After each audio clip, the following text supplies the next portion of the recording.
Wild Health is about optimizing you. We use genomics, blood work, biometrics, microbiome assessment, many other tests, and a conversation with you to come up with a full health optimization plan. What's the perfect diet, exercise, and supplement plan for you and only you?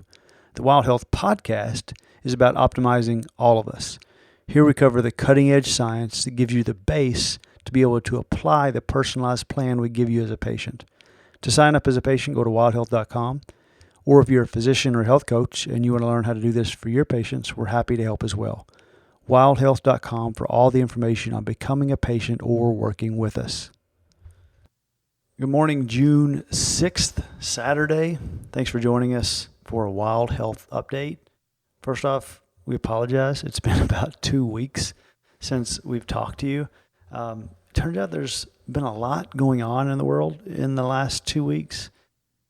And honestly, a lot of what's going on isn't really our expertise and specialty. There's a lot of things going on, dramatic events that we're probably not the best people to talk about. And we know that you're not listening to Wild Health Podcast to talk about or to listen to those things.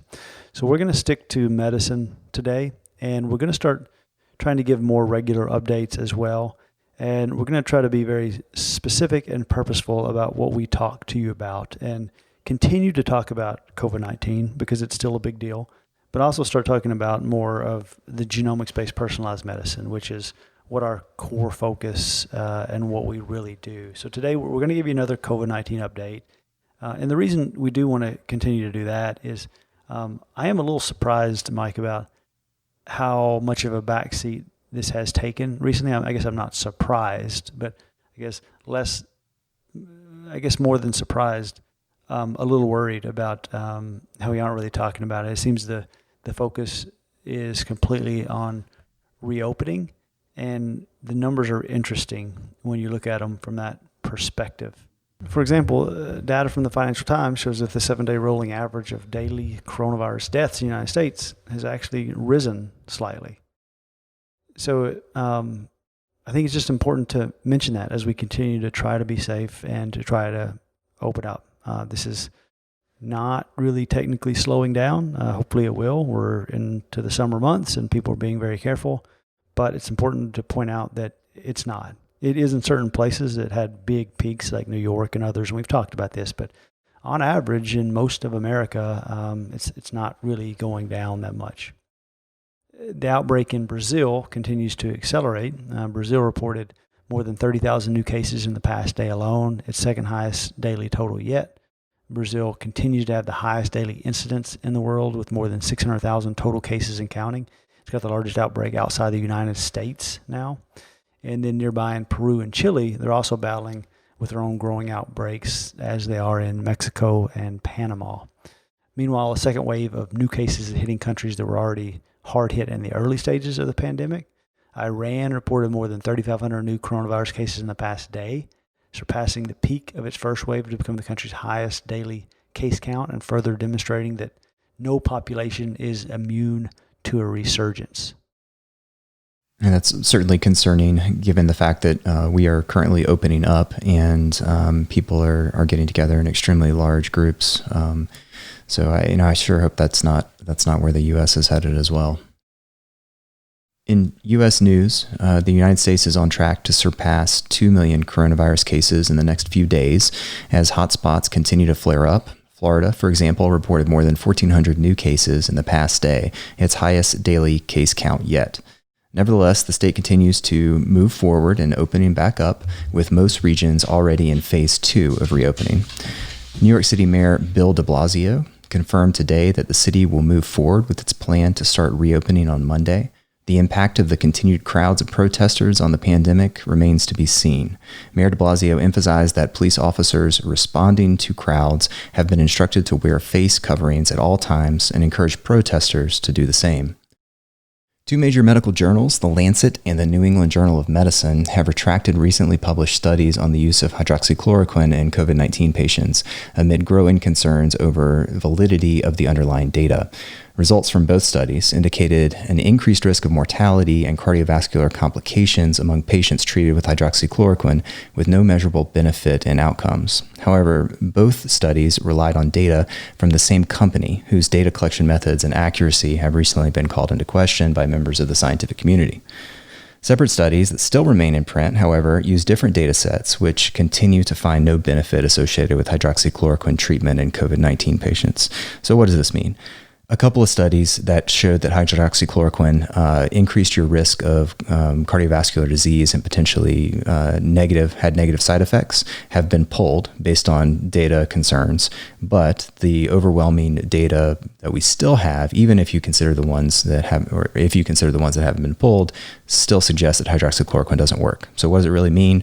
Nothing. Hydroxychloroquine still doesn't really work as far as I can tell, based on all of the data, even if you pull the studies where there were some concerns about data analysis. And this, I think, Matt, this is to be expected based on the rate at which research is being published right now. It is so hard for these journals to do their due diligence and to really assure that the data is in all times accurate. And I think we're having to take some researchers on word more than we typically do. And I don't think it's unexpected that we see some articles get pulled. This happens even in normal world cadence. So for it to happen during COVID-19 is, at least to me, not much of a surprise. Go ahead. Go ahead and cover the rest of the news. I was getting ready to interrupt you to say, how can we make this less depressing? But it's like we're talking about these cases going up even while we're opening, and the riots going on, and people publishing false numbers, and it's difficult. And I think this is part of why we haven't published a podcast in a couple of weeks. We've been very busy, kind of busying ourselves. Do what we can, but doing what we can, testing and doing other things. But go ahead. To be frank with you, Matt, I've had to pull back from the news just because social media and the news is crushing me right now. I think everyone's feeling this because it's depressing. There's not a lot of positivity going on right now. That's for sure. I saw a tweet. It was a meme recently, a picture from Mad Max, and the statement on it was, "Does the Mad Max stuff start today or tomorrow?" Yeah. It does feel a little bit like the world's imploding. It's also beautiful outside. We're coming into summer. Like, I'm having a good time with the kids. We're going swimming, doing things. And then we become Debbie Downer when we start doing a podcast and reporting on the news. So let's talk about the rest of it, and then we'll, think of something nice or is good to say to end this, Mike. This next one I'm talking about is not necessarily negative. So this is a preprint from European researchers that use DNA analysis to explore the question of why the severity of coronavirus infection varies so greatly from person to person. The study found pretty intriguing links between a person's genome and the resulting clinical presentation. For example, having type A blood appears to be associated with a 50% greater likelihood that a patient will need oxygen or mechanical ventilation, which is obviously a marker for disease severity.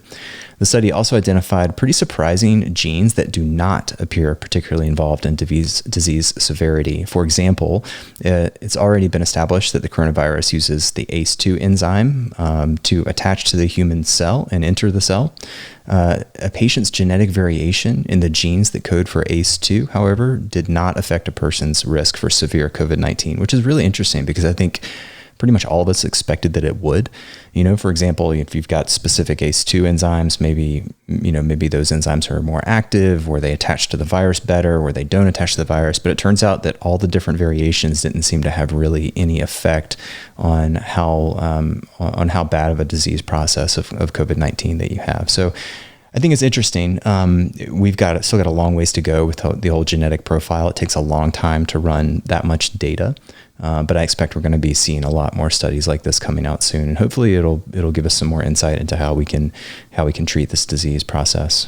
For right now, though, if you've got type A blood, I think you just sort of have to consider that, like for example, having high blood pressure or another risk factor that increases your likelihood of severe disease. Yeah. And I think you did a good job of having a slightly better tone, more upbeat, talking about that last study. So I think I want to apologize for our tone and our depressed nature in the first half of this. We do want to continue reporting and continue giving you data and our interpretation of it. You come here for knowledge and for interpretation, and we'll keep trying to give that to you. We can't do the daily thing anymore. It's too heavy. And we're also very focused on just doing what we can, our small part. Right now, things are opening back up. That's just how they are, no matter what the numbers are.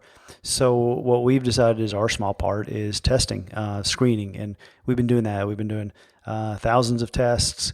We're going to continue talking about that just because that's where our experience is right now. It's been really interesting, actually. We have identified a few outbreaks that really were asymptomatic folks that wouldn't have been identified without screening. So it seems that the screening and the things that people have talked about that we need to do are working, at least what we're seeing.